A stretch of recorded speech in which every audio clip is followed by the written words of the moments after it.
Welcome to Educalic your online study partner. Good morning दोस्तों, आपका बहुत बहुत स्वागत है आपके अपने यूट्यूब चैनल एजुकेलिक में। जैसा कि पिछली क्लास में हमने अव्यय पद पढ़े थे, तो अब तक जो आपने अव्यय पद पढ़े हैं वो 10 हो चुके हैं। आपके जो सिलेबस में 32 अर्थात 32 जो सिलेबस में हैं उनको और आगे पढ़ते हैं। इससे अगला जो अव्यय पद है वो है कदा। क्या है?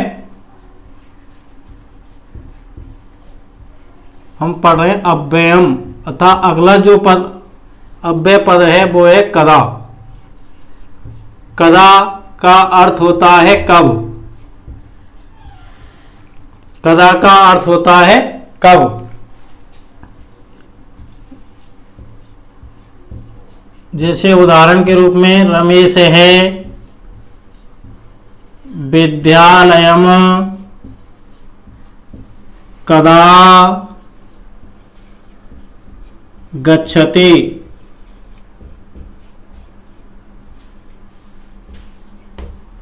अतः रमेश विद्यालय कब जाता है। अतः मैंने आपको बताया था पहले ही कि आपके जो सिलेबस में जो अव्यय पद है आपके लिए परीक्षा में तो मंजूषा दी हुई होगी और जो वाक्य होंगे उनमें रिक्त स्थान दिए होंगे, अर्थात उन मंजूषा में से उचित अव्यय पद चुन करके उन रिक्त स्थानों की आपको पूर्ति करनी है। इससे अगला जो अव्यय पद है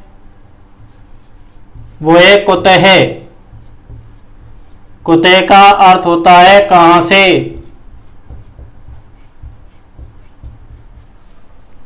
वाक्य के रूप में कुतः समायातो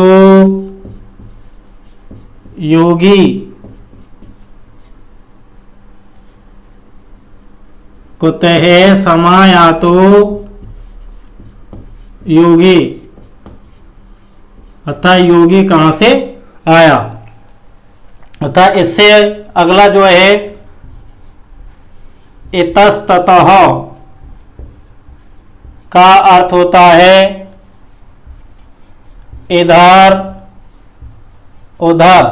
अब देखिए मैं आपको संधि करा चुका हूं और देखिए इस इतस्ततः है जो पद है, तो कमेंट बॉक्स में आप कमेंट करके बताएं कि इस इतस्ततः पद में कौन सी संधि है और संधि विच्छेद कर संधि का नाम बताइए।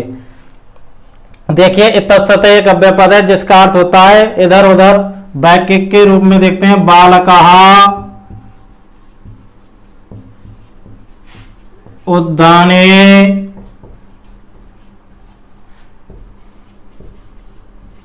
इतस्ततः क्रीडन्ति। अर्थात बालक बगीचे में इधर उधर खेल रहे हैं। इससे जो अगला है इदानीम का अर्थ होता है अब, इस समय, अब, इस समय, अभी। वाक्य के रूप में देखते हैं इदानीम, इदानीम अहम संस्कृतम पठामि। इस समय या अब या अभी मैं संस्कृत पठामि पढ़ रहा हूं।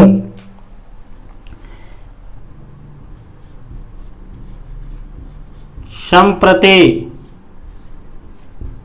का अर्थ होता है अब, इस समय। वाक्य प्रयोग संप्रति विद्यालयम गम्यताम।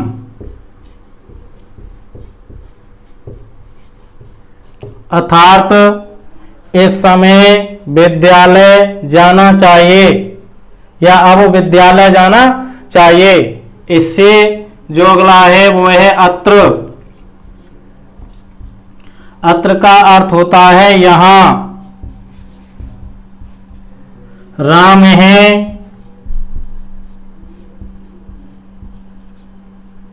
जयपुरे निवसति स अत्रैव पठति। राम है जयपुरे निवसति, राम जयपुर में रहता है। स अत्रैव पठति, वह यहाँ ही पढ़ता है। वाक्य में प्रयोग जैसा आप करना चाहें वैसे भी आप कर सकते हो। इससे जो अगला है तत्र। तत्र माने वहां।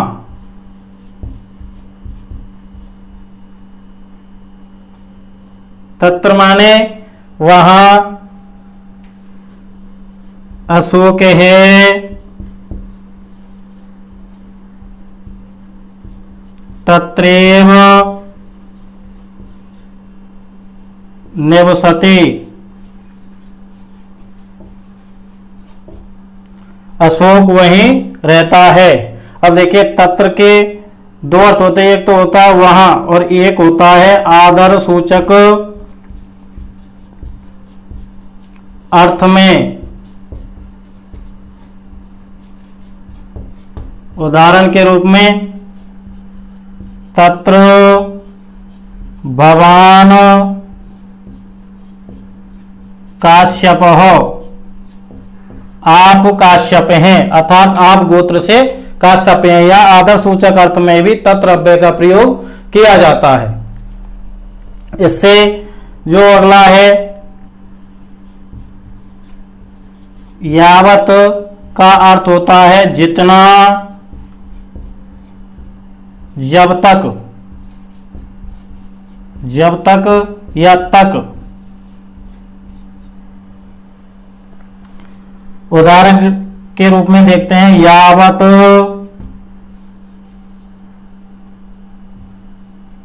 यावत दत्तमे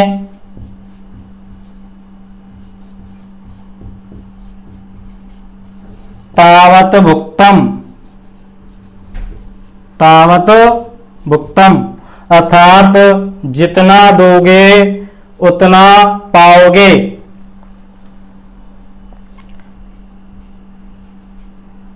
अगला गंगदत्त है सर्पकोटरम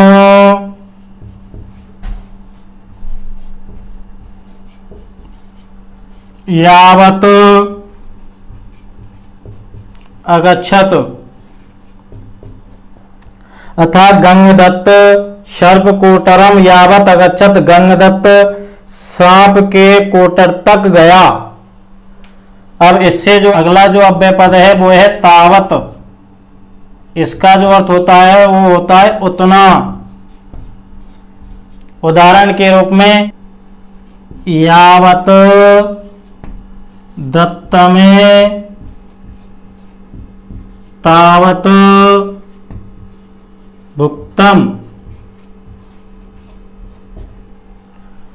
जितना दोगे उतना पाओगे। अब देखिए इससे और अन्य आपके सिलेबस में और भी अव्यय पद हैं, एक बार हम इनको पुनः देख लेते हैं। जैसे पहला जो अव्यय पद है वो है कदा। कदा का अर्थ होता है कब। जैसे रमेश है विद्यालय कदा गच्छति, रमेश विद्यालय कब जाता है। अगला है कुतः। कुतः का अर्थ होता है कहां से। कुतः समायातो योगी, योगी कहां से आया। इससे अगला है इतस्ततः का अर्थ होता है इधर उधर। बालकः उद्याने इतस्ततः क्रीडन्ति, बालक बगीचे में इधर उधर खेलते हैं। इससे जो अगला है वो है इदानीम। इसका अर्थ होता है अब, इस समय, अभी।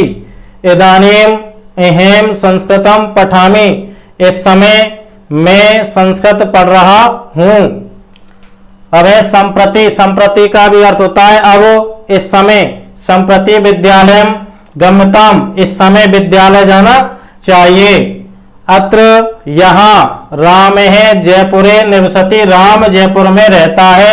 स अत्रैव पठति, वह यही पढ़ता है। अगला है तत्र। तत्र का अर्थ होता है वहां। अशोक है तत्रैव निवसति, अशोक वहीं रहता है। और देखिए, एक तो तत्र का प्रयोग वहां अर्थ में किया जाता है और एक आदर सूचक अर्थ में किया जाता है।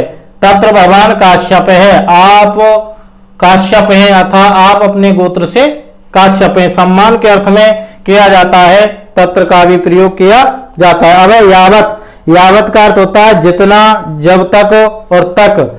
यावत दत्तम तावत भुक्तम, जितना दोगे उतना पाओगे। और गंग दत्ते है सर्प कोटरम यावत अगच्छत, गंग दत्त सांप के कोटर तक गया। और अंतिम जो है वो है तावत का अर्थ होता है उतना। यावत दत्तम तावत भुक्तम, जितना दोगे उतना पाओगे। मुझे लगता है ये जो अव्यय पद है आपके समझ में आए होंगे। अच्छा, तो हम और इससे आगे चलते हैं। अब देखिए, इससे जो अगला अव्यय है वो है यदा, का अर्थ होता है जब। यदा का अर्थ होता है जब। यदा सूर्योदय भवति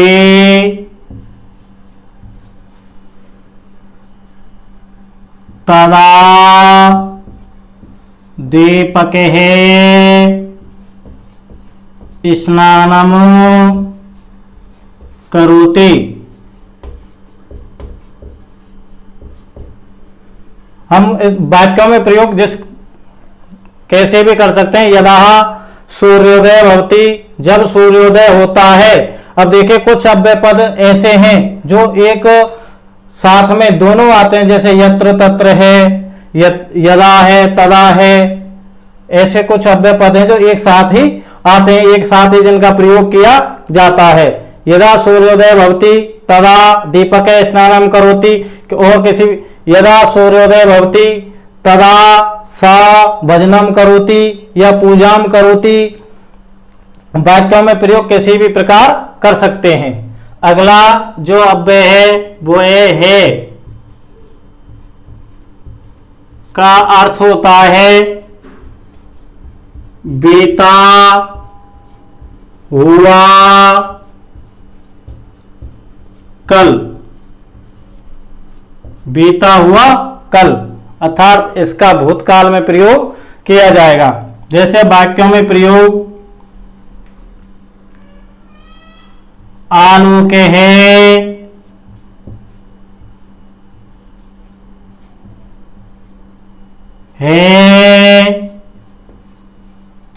भरतपुरम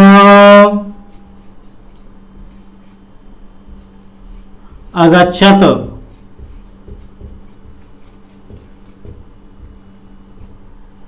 आलोक कल भरतपुर गया। इससे अगला जो अव्यय है वो है स्वे। इसका अर्थ होता है आने वाला कल। आने वाला कल। राम है स्वे विद्यालयम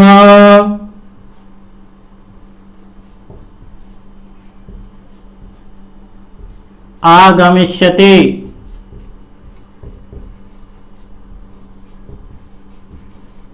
अर्थात राम कल विद्यालय आएगा। राम कल विद्यालय आएगा। इसके बाद में है बिना। बिना का अर्थ होता है बिना, अभाव, वाक्य के रूप में देखते हैं जलम, जलेन या जलात, बिना जीवनम नास्ति।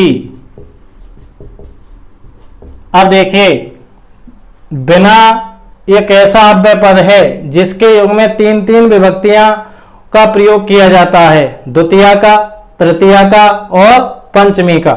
इसलिए यहां तीनों पद लिख दिए गए हैं। जलम, जलेन, जलात। जल के बिना जीवन नहीं है।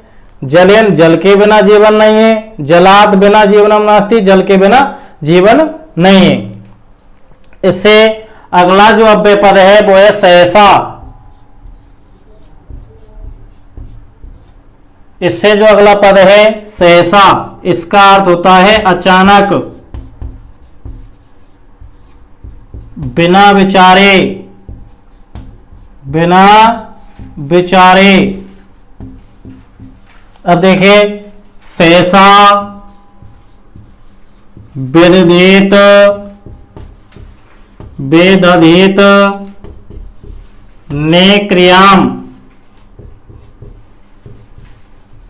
अतः बिना विचारे कार्य नहीं करना चाहिए। अतः कोई भी कार्य हो हमें अच्छी प्रकार से, ठीक प्रकार से सोच विचार कर ही करना चाहिए। अबे शालू, सहसा, ए हसत। शालू अचानक हंसी। ऐसे अगला जो अव्यय पद है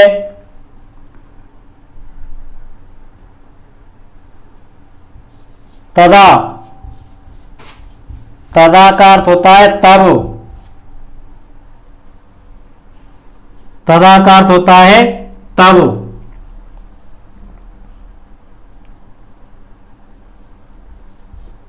यदा राम है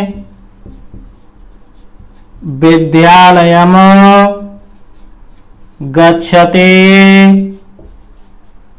तदा मोहने अपे गच्छति। अर्थात जब राम विद्यालय जाता है तब मोहन भी जाता है। अब यथा का अर्थ होता है जैसे या जिस प्रकार, जैसे या जिस प्रकार। जैसे यथा बीज में, तथा फलम, अर्थात जैसा बीज वैसा फल। यथा राजा तथा प्रजा, तथा प्रजा। जैसा राजा वैसी प्रजा, तथा वैसे या उस प्रकार, या उस प्रकार। इसके जो उदाहरण है ये हो जाएंगे यथा बीजम तथा फलम, यथा राजा तथा प्रजा। अब देखिए, इससे अगले जो अन्य अव्यय पद हैं उनको आगे बताएंगे। एक बार हम इनको पुनः देख लेते हैं। अब देखिए, पहला जो अव्यय पद है वो है यदा। यदा का अर्थ होता है जब। तो वाक्यों में जो प्रयोग है यदा सूर्योदय भवति तदा दीपक स्नानम करोति। जब सूर्योदय होता है तब दीपक स्नान करता है। अगला है, इसका अर्थ होता है बीता हुआ कल। आलोके है भरतपुरम गच्छत, आलोक कल भरतपुर गया। अगला जो है स्वय, इसका अर्थ होता है आने वाला कल। अतः रामे स्वय विद्यालय आगमिष्यति, राम कल विद्यालय आएगा। इससे अगला जो अव्यय पद है वो है बिना। बिना का अर्थ होता है बिना या अभाव या हीन या रहित। जलम बिना जीवनम नास्ति। अब देखिए, तीन पद ऐसे होते हैं पृथक, नाना और बिना। इन तीनों पदों के योग में द्वितीया, तृतीया और पंचमी विभक्तियां होती हैं। तो इन तीनों विभक्तियों का यहाँ प्रयोग आपके लिए बता दिया गया है। जलम बिना जीवनम नास्ति, अर्थ यही एक ही निकलता है, जलेन बिना जीवनम नास्ति या जलात बिना जीवनम नास्ति। अगला जो अव्यय पद है वो है सहसा, अचानक, बिना विचारे। इसका अर्थ होता है सहसा विदित नए क्रियाम, अर्थात बिना विचारे कार्य नहीं करना चाहिए। कोई भी हम कार्य कर रहे हो तो अच्छी प्रकार से, भली प्रकार से सोच विचार कर ही हमें कोई भी कार्य करना चाहिए। शालू सहसा हसत, सालू अचानक हंसी। अगला है तदा, तब। यदा राम है विद्यालय गच्छति तदा मोहने अपि गच्छति, जब राम विद्यालय जाता है तब मोहन भी जाता है। अब अगला यथा, जैसे, जिस प्रकार। इसका जो वाक्यों में प्रयोग यथा बीजम तथा फलम। अब देखिए यथा के साथ में तथा आ रहा है, ऐसे तथा के साथ में यथा आता है, ऐसे अत्र के साथ तत्र आता है। ऐसे अगला जो है तथा, वैसे या उस प्रकार का भी यही वाक्य प्रयोग हो जाएंगे। यथा बीजम तथा फलम, जैसा बीज वैसा फल। यथा राजा तथा प्रजा, जैसा राजा वैसी प्रजा। अच्छा, तो ये आपको समझ में आए होंगे। और इनके अलावा और अन्य अव्यय पद देखते हैं। अब देखिए इससे अन्य, इनके अलावा और जो अन्य अव्यय पद रह रहे हैं वो है अधुना,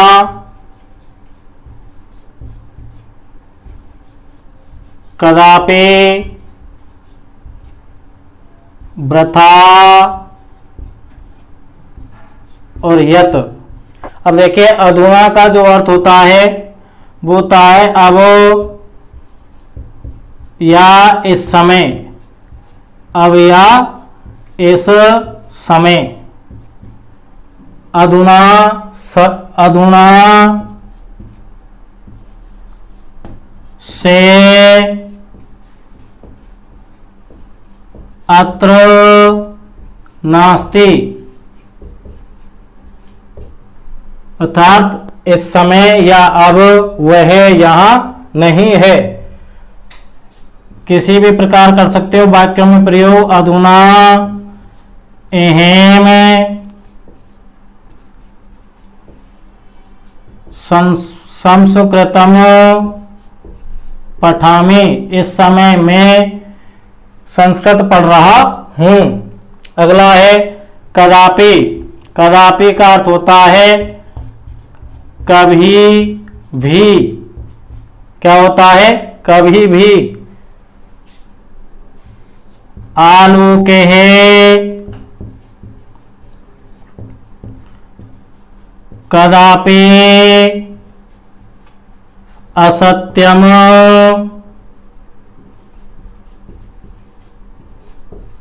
ना वदति, आलोक कभी भी असत्य नहीं बोलता है। अगला वृथा का जो अर्थ होता है व्यर्थ या बेकार, व्यर्थ या बेकार। वृथा क्षमेम ना याप एम, अर्थात बेकार में समय नहीं बिताना चाहिए। अगला है यत का अर्थ होता है कि और क्योंकि, कि और क्योंकि। रामो अवदत, अवदत यत से सर्वम अपश्यत, राम ने कहा कि अथवा क्योंकि उसने सर्वम अपश्यत, सा सर्वम अपश्यत, उसने सब कुछ देखा था। अब देखिए इस प्रकार ये आपके यहाँ तक अव्यय समाप्त हो चुके हैं। अब इससे आगे जो आपको देखना है कि आपकी जो परीक्षा में किस प्रकार आपसे मंजूषा आएगी और उस मंजूषा से आपको उन रिक्त स्थानों की पूर्ति करनी है। इस प्रकार हम उनको देखते हैं। एक बार इनको और हम पुनः देख लेते हैं। अब देखिए अधुना, अधुना का अर्थ होता है अब, इस समय। अधुना से अत्र नास्ति, वह इस समय, अब वह यहाँ नहीं है। अधुना एवं संस्कृतम पठामि, इस समय मैं संस्कृत पढ़ रहा हूं। अगला जो अव्यय है कदापि का अर्थ होता है कभी भी। आलोक है कदापि असत्यम न वदति, आलोक कभी भी झूठ नहीं बोलता है। वृथा का अर्थ होता है व्यर्थ में या बेकार। वृथा समय न याप्यम, व्यर्थ में अथवा बेकार में हमें समय नहीं बिताना चाहिए, अथवा हमें समय का हमेशा सदुपयोग करना चाहिए। यत का अर्थ होता है कि क्योंकि रामो अवगत यत से सर्वम अपश्यत, राम ने कहा कि मैंने सब कुछ देखा था। अब देखिए इससे आगे हम देखते हैं कि मंजूषा जो आएगी और उस मंजूषा से उपयुक्त अव्यय पद चुन करके आपको उनकी किस प्रकार पूर्ति करनी है। अब देखिए इससे एक और अव्यय पद रह गया था आपका किम। किम का अर्थ होता है क्या, कैसा। से किम पठती, वह क्या पढ़ता है, वह क्या पढ़ता है। अब देखिए अब जो अन्य जो अव्यय आता किस प्रकार आपसे परीक्षा में क्वेश्चन पूछा जाएगा, इससे आगे देखते हैं। देखिए परीक्षा में जो क्वेश्चन पूछा जाता है, मंजूषायाम प्रदत्तई अव्यय पद, अव्यय पदये रिक्त, रिक्त स्थानानि पूरयित्वा लिखतु।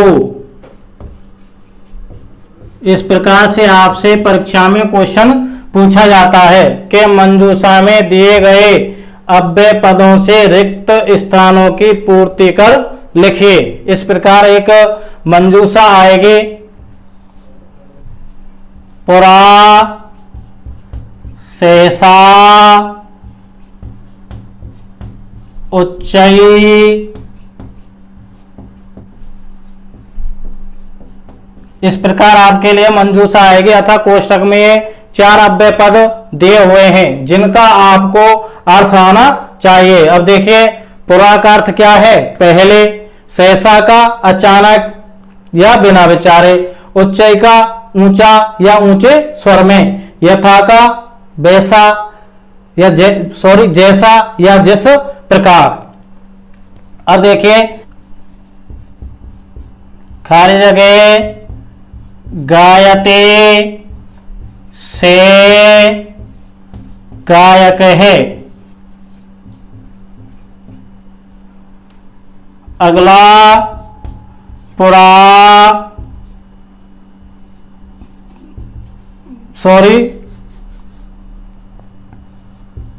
संस्कृत भाषा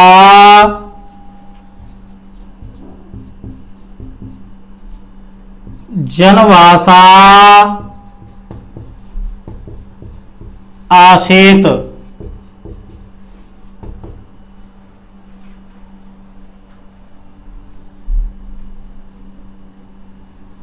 संस्कृत जनभाषा आसीत। अगला विदित ने क्रियाम। अब देखिए संस्कृत जो भाषा है उसमें क्या सूक्तियां दी हुई होती हैं, तो सूक्तियों में जो अव्यय पद होता है ना उसको हटा दिया जाता है अथवा उसके स्थान पर रिक्त स्थान कर दिया जाता है। अब देखिए इस प्रकार आपके लिए जो अव्यय पद हैं जो आपके सिलेबस में 3 अंक के हैं। कितने अंक के हैं? 3 अंक निर्धारित है अव्यय पदों के लिए। अब जो मंजूषा में जो अव्यय पद आएंगे उनका आपको अर्थ आना चाहिए। अब देखिए पुरा का क्या अर्थ होता है, पहले। सहसा अचानक या बिना विचारे। उच्चई ऊंचा। यथा जैसा या जिस प्रकार। अब देखिए पहली जो खाली जगह है, खाली जगह गायती से गायक है। अब देखिए एक एक रखकर एक एक अव्यय। पुरा पहले गायती, पहले गाता, स गायक है, वह गायक है, ये गलत है।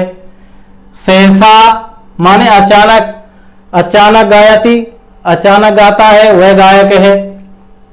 अब है इससे अगला उच्चई गायती, अथा ऊंचा गाता है, अथा ऊंचे स्वर में गाता है, वह क्या है? गायक है। अर्थात पहले जो रिक्त स्थान में जो अव्यय पद आएगा वो कौन सा आएगा? उच्चई। कौन सा आएगा? उच्चई।